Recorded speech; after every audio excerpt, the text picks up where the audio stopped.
دوسرا سلاطین اور اس کا 7واں باب جو 20 آیات پر مشتمل ہے۔ تب علیشا نے کہا، تم خداوند کی بات سنو۔ خداوند یوں فرماتا ہے کہ کل اسی وقت کے قریب سامریا کے پھاٹک پر ایک مسکال میں 1 پیمانہ میدا اور 1 ہی مسکال میں 2 پیمانے جو بکے گا۔ تب اس سردار نے جس کے ہاتھ پر بادشاہ تکیہ کرتا تھا مرد خدا کو جواب دیا، دیکھ اگر خداوند آسمان میں کھڑکیاں بھی لگا دے تو بھی کیا یہ بات ہو سکتی ہے؟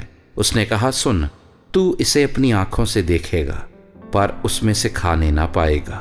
اور اس جگہ جہاں سے پھاٹک میں داخل ہوتے تھے 4 کوڑھی تھے۔ انہوں نے ایک دوسرے سے کہا، ہم یہاں بیٹھے بیٹھے کیوں مریں؟ اگر ہم کہیں کہ شہر کے اندر جائیں گے تو شہر میں کال ہے اور ہم وہاں مر جائیں گے، اور اگر یہیں بیٹھے رہیں تو بھی مریں گے۔ سو آؤ ہم ارامی لشکر میں جائیں، اگر وہ ہم کو جیتا چھوڑیں تو ہم جیتے رہیں گے، اور اگر وہ ہم کو مار ڈالیں تو ہم کو مرنا ہی تو ہے۔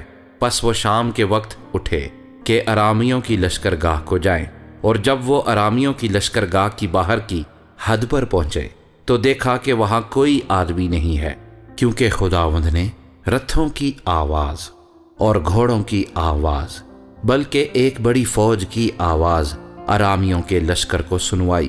سو وہ آپس میں کہنے لگے کہ دیکھو، شاہ اسرائیل نے ہتھیوں کے بادشاہوں اور مصریوں کے بادشاہوں کو ہمارے خلاف اجرت پر بلایا ہے تاکہ وہ ہم پر چڑھ آئیں۔ اس لیے وہ اٹھے اور شام کو بھاگ نکلے اور اپنے ڈیرے اور اپنے گھوڑے اور اپنے گدھے بلکہ ساری لشکرگاہ جیسی کی تیسی چھوڑ دی اور اپنی جان لے کر بھاگے۔ چنانچہ جب یہ گھوڑی لشکرگاہ کی باہر کی حد پر پہنچے تو ایک ڈیرے میں جا کر انہوں نے کھایا پیا اور چاندی اور سونا اور لباس وہاں سے لے جا کر چھپا دیا اور لوٹ کر آئے، اور دوسرے ڈیرے میں داخل ہو کر وہاں سے بھی لے گئے اور جا کر چھپا دیا۔ پھر وہ ایک دوسرے سے کہنے لگے، ہم اچھا نہیں کرتے، آج کا دن خوشخبری کا دن ہے اور ہم خاموش ہیں۔ اگر ہم صبح کی روشنی تک ٹھہرے رہیں تو سزا پائیں گے، پس آؤ ہم جا کر بادشاہ کے گھرانے کو خبر دیں۔ سو انہوں نے آ کر شہر کے دربان کو بلایا اور ان کو بتایا کہ ہم ارامیوں کی لشکرگاہ میں گئے، اور دیکھو وہاں نہ آدمی ہے نہ آدمی کی آواز، صرف گھوڑے بندھے ہوئے اور گدھے بندھے ہوئے اور خیمے جوں کے تو ہیں۔ اور دربانوں نے پکار کر بادشاہ کے محل میں خبر دی۔ تب بادشاہ رات ہی کو اٹھا اور اپنے خادموں سے کہا کہ میں تم کو بتاتا ہوں ارامیوں نے ہم سے کیا کیا ہے۔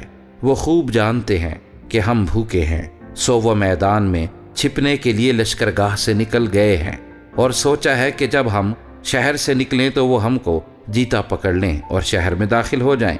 اور اس کے خادموں میں سے ایک نے جواب دیا کہ ذرا کوئی ان بچے ہوئے گھوڑوں میں سے جو شہر میں باقی ہیں 5 گھوڑے لے، وہ تو اسرائیل کی ساری جماعت کی مانند ہیں جو باقی رہ گئی ہے، بلکہ وہ اس ساری اسرائیلی جماعت کی مانند ہیں جو فنا ہو گئی، اور ہم ان کو بھیج کر دیکھیں۔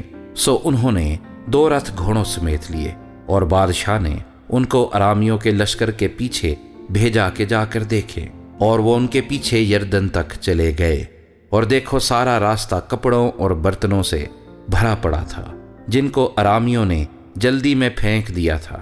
سو قاصدوں نے لوٹ کر بادشاہ کو خبر دی۔ تب لوگوں نے نکل کر ارامیوں کی لشکرگاہ کو لوٹا۔ سو 1 مسکال میں 1 پیمانہ میدا اور 1 ہی مسکال میں 2 پیمانے جو خداوند کے کلام کے مطابق بکا۔ اور بادشاہ نے اسی سردار کو جس کے ہاتھ پر تکیہ کرتا تھا پھاٹک پر مقرر کیا، اور وہ پھاٹک میں لوگوں کے پاؤں کے نیچے دب کر مر گیا، جیسا مرد خدا نے فرمایا تھا، جس نے یہ اس وقت کہا تھا جب بادشاہ اس کے پاس آیا تھا۔